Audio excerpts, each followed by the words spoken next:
Now I see Bob Costas, and I'll welcome in. Hello, Bob from Fenway Park. Good to have you on the show. Hi, BK. The over-under on this segment, by the way, is 4 minutes. Yeah, and it's rapidly diminishing. All right, Bob, give me something. We've been talking big picture Red Sox, Yankees. Look, we're used to them being, you know, these are empires, the big Eastern empires, formerly 1 and 2. But O's, Rays, and Jays, it looks like it could be tough sledding for the next couple of years. Your thoughts on that? Yeah, could very well be. This will be, in all likelihood, unless the Red Sox somehow sweep this series and then go on to sweep the Jays and the Rangers and get back into the picture for the third wild card. This will be only the second season since the institution of the wild card in the mid-'90s that both the Yankees and Red Sox don't make the postseason. 2014 was the only previous time. The Red Sox can score runs, and they have in the lineup today, at least for the first game of the split doubleheader, Cedar Rafaela and Wilyer Abreu, who are very good-looking young prospects. Trevor Story is back, may not be the player he once was, but he'll stabilize shortstop for them. And Tristan Costas has come out of nowhere. He'll challenge Gunnar Henderson for American League Rookie of the Year. Since the All-Star break, he's been absolutely on fire, slugging over 600. The problem with the Red Sox is that their starting rotation has either been ineffective or these veteran guys are always on the injured list. Chris Sale, James Paxton now closed down for the season, and there are other examples of that. The Yankees, meanwhile, we knew that even with Anthony Rizzo, they were weak from the left side of the plate. In the first game of this doubleheader against Nick Pivetta, right-hander, they have one left-handed bat in a 9-man lineup, and that's Estevan Florial, who, when he steps into the box against Pivetta this afternoon, it'll be his first major league at-bat of the season.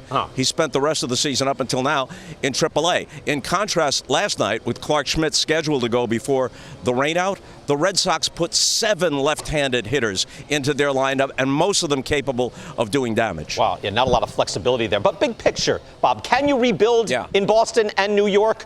There's that thought that the fan base will not, will not tolerate that sort of thing, or is that a misnomer? You can't do a complete teardown, but they have to reconsider, especially the Yankees, have to reconsider their roster construction. And I would think that each of these teams would be in the market for free agent pitchers like Blake Snell and Aaron Nola, and maybe if the Red Sox bring Eduardo Rodriguez back to Fenway. Technically, Clayton Kershaw is a free agent, but we know he's going to finish his career up with the Dodgers. And Ohtani can't pitch next year, regardless of what team winds up signing him. But I think that they'll be in the market for some of these other guys. And the Yankees have to be in the market for someone like Cody Bellinger. They have to come to the realization, which the average fan reached years ago, hey, how about some left-handed bats? Tom Verducci told me only about half an hour ago that against left-handers this year, the Yankee lineup, obviously right-hand heavy, composite better than 500 slugging. Against right-handers, mid-300s. Doesn't that tell you something? It does. Historically, I think, like that Ruth guy, there's been some others, but historically it seems to work at that stadium. I want to ask you about I know you have ideas for a new playoff format, Bob, because we're only going into year 2 of the one that's in place now. It was pretty interesting. It's almost at the sweet spot, 6 and 6. What changes would you like to make? Yeah, BK, it isn't the number of teams. I think this makes sense in the modern era. But what you want, and we talked about this before, you want reasonable gradations of differences, advantages and disadvantages, based on regular season performance. So you don't want the 6th qualifier, the 3rd wild card, to draw the division winner, the 3rd best division winner. You might be better off being the last wild card in the American League and drawing Minnesota than being the 4 or the 5. So what I would suggest is this. All 3 division winners are out of the wild card round. The 5th and 6th qualifiers, the 2nd and 3rd wild cards, play a 1-game knockout on the home field of the 5th seed. Fans like that. Television likes it. Elimination game, and that was the case until a year ago. And then the best wild card, which very often is the 2nd best team in the league, might win 100 games. Think the Dodgers in 21. They are waiting to play a 2 out of 3 on their home field against whichever team survives the knockout. And then whatever team comes out of the wild card round, the team with the best record can choose to play them or the 3rd best division winner. Think of last year. The Astros had a better record than the Yankees. They earned it.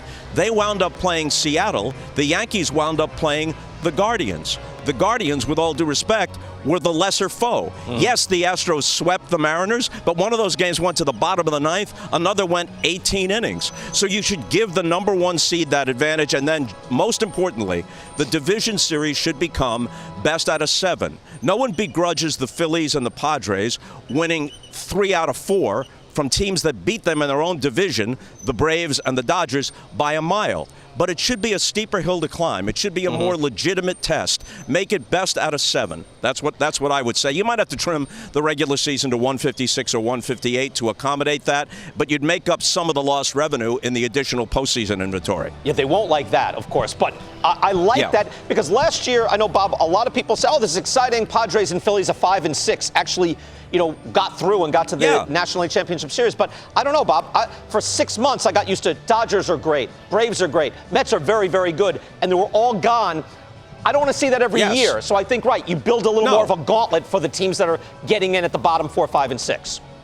Yeah, it shouldn't be a guarantee for the best teams to win. That takes the competitiveness out of it. And you don't want it to be an impossible hill to climb for the wild cards and the third best division winner. But you want to make it appropriately more difficult and more advantageous. More difficult for the lesser teams, more advantageous for the better teams. All right, Dan O'Dowd is nodding along. So That's good job, Bob. Jason seems ambivalent. No, I like it. Jason Stark says he likes it. There we go, Bob. Good stuff. We'll consider. If my old Syracuse classmate, we were classmates at Syracuse, BK, back in the 70s. I've heard that. If he approves, then I'm validated. I'm completely validated. He's the first person who's ever said, if I approve, let's do it. That doesn't happen in my house. house. Your house once or twice. Never. All right, Bob, get ready for the game. Thank you so much. Enjoy it today. Later, boys. All right, Bob Costas there.